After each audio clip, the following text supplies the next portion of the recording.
Hello and welcome to part 5 of America's Assignment with Destiny. I'm Johnny the Savage, and let's not waste any more time, because this is the hour of the time. The Popol Vuh follows the traditional form by involving its principal characters in a series of superhuman and supernatural adventures. The work is certainly an account of the perilous journey, which is the usual means employed to veil thinly the story of initiation. By comparison with the oral tradition of the Northern Amerindian tribes, the legend unfolds what Dr. Paul Radin beautifully calls the Road of Light. Medicine priests have freely acknowledged that in dreams and trances they could leave their bodies and travel to the abodes of the gods and the dead. To make this journey while still living is initiation, for it is conscious participation in the fact of immortality. In some cults, the neophyte was given sacred drugs to intensify his psychic faculties, as in the case of the notorious peyote sect, or was subjected to hypnotic influence, like the followers of the ghost shirt religion. By some means, a condition of death was simulated, and the consciousness of superior self passed through certain internal experiences, of which at least a partial memory was preserved. The entire process of creation took place within the green and azure coils of the plumed serpent. On several continents, the serpent was among the important symbols of the initiate priests. Sometimes the serpent stands erect and is crowned, as in Egypt, or it may be winged, as among the Mongolians, or feathered and plumed, as throughout the Americas. Obviously, the natives did not intend to imply that they believed in the actual existence of winged snakes, for no such creature ever existed among them. The serpent was a symbol of wisdom, and when plumed, it meant that the wisdom had been given wings and had become spirit wisdom, or illumination. Price suggested that Matthew 10:16 explains the symbolism of the snake bird. Behold, I send you as sheep into the midst of wolves. Be ye therefore wise as serpents, guileless as doves. Now let me read the same passage from Matthew 10:16 again, with the mystery religion meaning. Behold, I send you as neophytes into the midst of the profane. Be ye therefore wise as magicians, guileless as mystics. Dr. Price was a Greek scholar, and his translation differed slightly from the King James Version. As you can see, he felt that the Quetzal had the same meaning as the dove, and that the creature, combining the serpent wisdom and the bird intuition, or inspiration, represented the adept, in whom the mind and heart doctrine were completely reconciled. The conflict between the initiate and the adversary, or the paths of white and black magic, is always present. In the story of Daganowada, the power of evil was personified by a Toroho, the old war chieftain who had a cluster of venomous serpents on his head in place of hair. The Mexican Quetzalcoatl was attacked by the red god of war. The adversary personified either older cults, which opposed the establishment of the benevolent mysteries. Yeah, they're real benevolent. Or later cults responsible for the destruction of these intuitions, or institutions, duh. In either case, an inferior state of spiritual enlightenment was implied. The mysteries were institutions of liberation, and were naturally opposed by groups seeking to keep the people in bondage through ignorance. The struggle was, therefore, between religion as temporal authority and the mystery faith, the internal roads of light. The ruins of the past explain why it was the common belief that the men of good spirit, the initiates, were sacrificed to the material ambitions of the temporal rulers. Now, folks, you can apply the same logic to the mystery religion of today, where they refer to the adversary. They are talking about the same religious institutions, governments, and groups of people that Mr. Hall refers to discussing the ancient mystery religions of the Aztecs and the Mayans, only in their modern writings. They will never disclose that. No, they never, ever, ever will.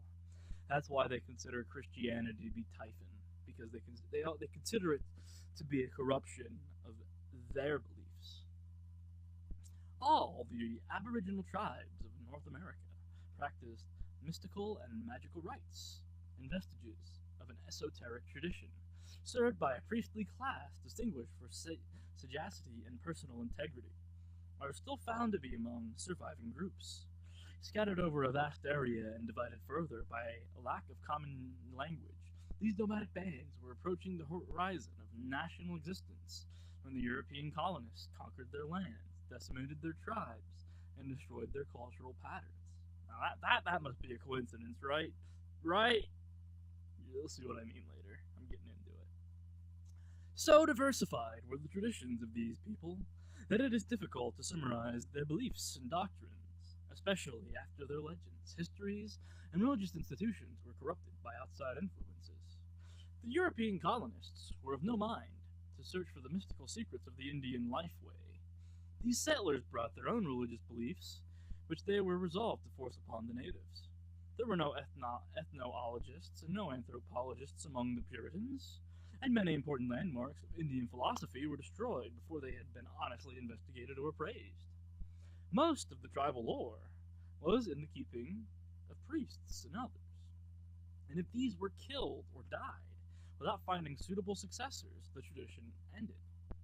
Even today, Indians find it difficult to select younger men to perpetuate the sacred institutions. Thus, it is unwise to assume that from the available fragments a complete picture of Indian mysticism can ever be reconstructed. The Indian has always been an individualist, and neither circumstance nor inclination induced him to form extensive intertribal organizations. His way of life and the vast silences of his homeland caused him to turn within himself for courage, wisdom, and faith. He could not visit distant shrines of learning or sit at the feet of famous teachers. There were no books to ponder, no ancient sages to guide his religious convictions. Few strangers visited his camp with news or opinions from places. He was part of a small family, and the tribal life, with its simple lore, was his only source of cultural tradition. A thoughtful observer of nature about him, the Indian lived constantly in the presence of mysteries, with no reference frame other than his own imagination.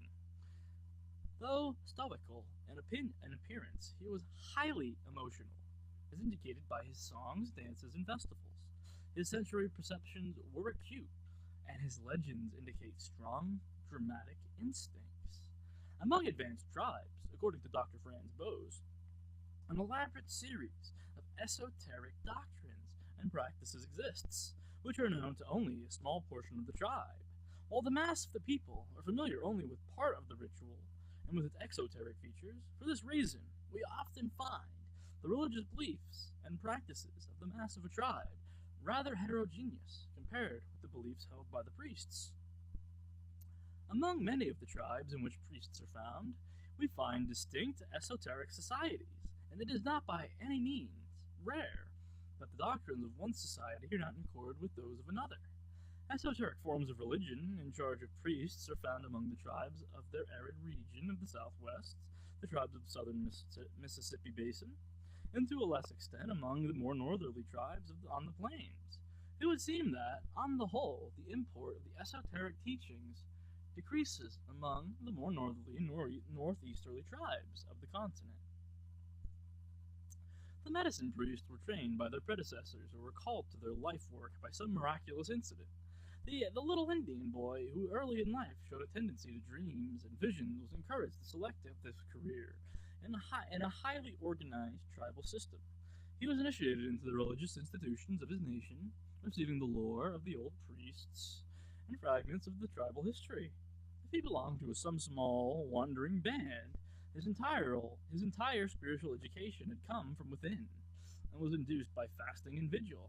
The vigil was meant most the most widely practiced religious discipline of the Americans.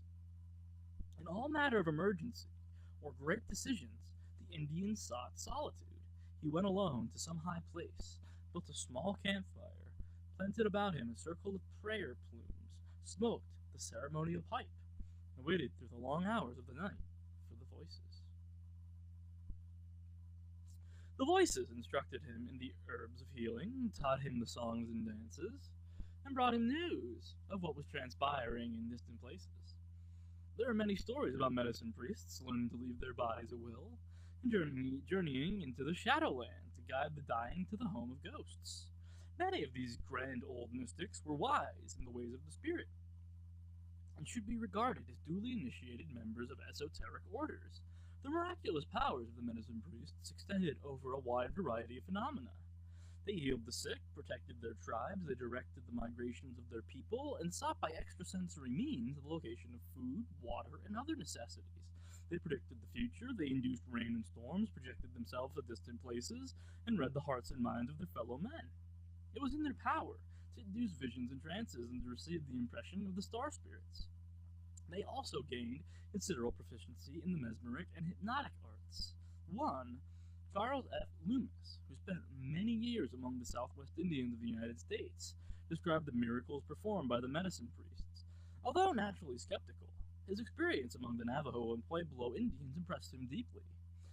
Mr. Loomis mentioned how Indians seated in their medicine lodge created miniature thunderstorms within the room, accompanied by flashes of forked lightning, while the outside sky was entirely clear. He says, "How the effects are produced, I am utterly unable to explain, but they are startlingly real." He was impressed by the ability of the priests to change themselves into animals in the presence of spectators. Some priests could create an artificial sun inside the lodge. This miniature luminary rose in the eastern side of the room, crossed overhead, and set in the west during the performance of the sacred chants. Now, Amerindians, priests, grow the sacred corn exactly the same way the East Indian mendicant grows his mango tree. The magician plants the seed, which immediately grows, and about 3 hours later, the stalk is laden with fully developed ears of corn. Other writers have reported that in some of the medicine lodges, the Indians are able to levitate large stones and to cause their own bodies to float in the air. Unprejudiced observers have been forced to conclude that among most tribes of Americans, magical rituals are performed, including the use of natural forces beyond the normal experience of human beings. The Amerindic concept of cosmogony paralleled in a general way that of the Chaldeans and other people who dwelt in the valley of the Euphrates. The world consisted of 3 regions, with human beings inhabiting the surface of the central zone. Above this middle land was an airy expanse extending to the abode of the Sky Father. Below the surface were subterranean levels extending downward to the place of the Earth Mother. This cavernous region was like the dark and shadowy underworld of the pre-Homeric Greeks. In the southwest, legends, human beings originated beneath the earth in a kind of paradisical land. There, also, were mountains, valleys, and beautiful plains, and a sun and moon that lighted the region. In the beginning, everyone was happy, but later an evil deed brought upon them the wrath of the gods. In most accounts, this lovely Shadowland was destroyed by a flood.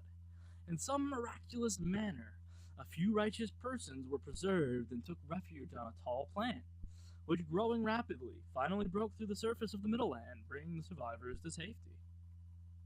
The secrets of healing, prophecy, and magic came to the Indian from an order of beings called Manitos.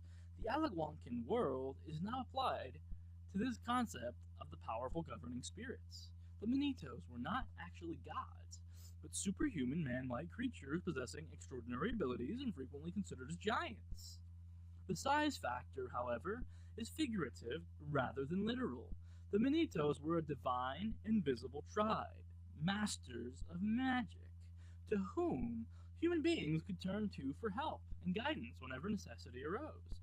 The effort to explain the term Manitos as only signifying a wonderful power and synonymous with the Iroquois' Orienda is not sufficient to meet the requirements of the Indian religious philosophy. Orienda conveys more precisely a power or energy universally present in animate and inanimate creatures, manifesting through the vital process, which cause things to exist, to function, and to affect other existing and functioning things. It might be safer, folks, to assume that the Manitos represent the intelligence controlling and directing the wonderful power. The Indian, therefore, was confronted with the same basic question that disturbs even the most advanced physicist. Namely, is there a supreme intelligence governing universal procedure? The religious concepts of the Indians, writes Dr. Bose, may be described in two groups: those that concern the individual and those that concern the social group, such as the tribe or clan. The fundamental concept bearing on the religious life of the individual is the belief in the existence of magic power which may influence the life of man, and which in turn may be influenced by human activity. In this sense, magic power must be understood as the wonderful qualities which are believed to exist in objects, animals, men, spirits, or deities, and which are superior to the natural qualities of men. Most religious and metaphysical philosophies include hierarchies of divine creatures or tutelary spirits as mediators between the supreme beings and mortals. The Manitos acted as wise distributors of the Orienta. The Indian fashioned these demigods into his own likeness, but bestowed upon them superior powers. The Manitos were aware of the most secret human thoughts and the most pressing human needs, and were capable of responding immediately to the rituals of the priests and elders. When the medicine man journeyed to the spirit land, he might be invited to attend a council of Manitos. When he came to the great lodge in the sky, it resembled an earthly council place, except that it was larger, more elegant, and usually filled with a strange light. The Manitos were venerable sachems, usually handsome old men, their faces full of kindness. There was a council of fire, the smoking of the calumet, and the usual speeches and discussions. The lodge was a kind of superficial senate, where all matters of great import were decided. When the session was concluded, the priest returned to his people along the sky road and reported the decisions of the Grand Lodge, or the Great Lodge. Between the Manitos and mankind were the souls of the illustrious dead. These were the olds and the trues, the sages of long ago, the great chieftains, warriors, and statesmen. They had led their people in life, so they continued to guard them from the other land, speaking through the medicine man. It seemed natural to the Amerins that the heroes who had gone long before should continue to serve the tribes they had guided in the long ago. Totemism was a kind of heraldry among the Indians. The totem was the clan symbol, but even more than that, it was a channel for the distribution of Orienta through the social and political structures of the clan. The totemic animal or bird was a spirit guardian, helpful because the creature possessed attributes superior in some particular to those of man. The attribute might be swiftness, strength, cunningness, or resourcefulness, and these qualities the totem creature shared with those under its guardianship. Each Indian also had his own totem, and while it took a familiar form, it was identical in principle with the guardian daemon described in the works on the Egyptian and Chaldean mysteries. It was considered a good omen to see one's totem while practicing vigil, or in dreams or trances. It provided the proximity of a protecting power. The Avi Fanat, a missionary in the Algonquins, identifies the totem from Ote, the Otetetaman of the Chippewas, with the Manito concept in these words. It is to be presumed that in uniting into a tribe, each clan preserves its Manito, the animal which in the country whence the clan came was the most beautiful or the most friendly to man, or the most feared or the most common. The animal which was ordinarily hunted there and which was the ordinary subsistence of the clan, etc. And this animal became the symbol of each family, and that each family transmitted to its posterity to the perpetual symbol of each tribe or clan. Modern ethnologists have emphasized that the popular usage of the term totem is incorrect. The symbol is not strictly religious, but involves a social and a family concept with emphasis upon the importance of kinship. And this wraps up part 2 of 3, how I mentioned how the first 3 are part 1, part 4 and 5 are part 2, and part 3 is what I think we're all waiting for. But this all had to be said to get there, to understand that it is no accident that the American Indians, or rather Native Americans, practiced the same religion as the mystery schools.